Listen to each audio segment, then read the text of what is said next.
Basanti in कुत्तों के सामने मत नाचना। सांभा।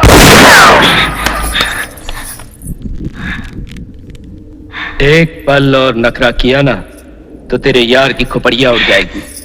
हा काय शोले पिक्चर मधला बसंतीवाला कुत्रा नाहीये. हा कुत्रा म्हणजे श्वान, ज्याला की आपण इंग्रजीत डॉग असं म्हणतो.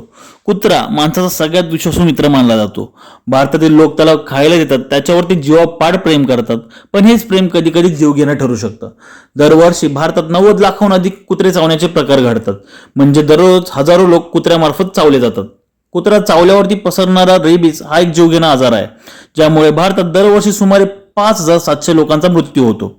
जगभरातील रेबीजमुळे होणारे मृत्यूंपैकी 36% मृत्यू हे फक्त भारतात होतात. भारतामध्ये जवळपास 6 कोटींपेक्षा जास्त भटकी कुत्रे आपल्याला रस्त्यावर पाहायला मिळतात. त्यापैकी अनेकांचं वॅक्सिनेशन पण झालेलं नसतं, ज्यामुळे जर येता जाता आपल्याला जर ही कुत्री चावली तर आपल्याला रेबीज होण्याची दाट शक्यता असते.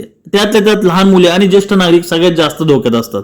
पण तरीही याकडे प्रशासनाचं आणि समाजाचं दुर्लक्ष दिसून येतं. दरवर्षी आकडे वाढत आहेत आणि उपाय मात्र कुठे दिसत नाही. देव न करो, पण यदा कदाचित जर का तुम्हाला किंवा तुमच्या कुटुंबातील कोणत्याही व्यक्तीला घरातील किंवा रस्त्यावरील कोणताही कुत्रा चावला किंवा त्याचे दात जरी लागले तर सर्वात प्रथम डॉक्टरकडे जाऊन रेबीजचं वॅक्सिनेशन करून घ्यायचं. त्यामुळे तुम्हाला येणाऱ्या काळात कोणताही त्रास होणार नाही रेबीजचा. आणि जर तुम्ही हा व्हिडिओ इथपर्यंत पाहिला तर please like, share and subscribe. Thank you for watching.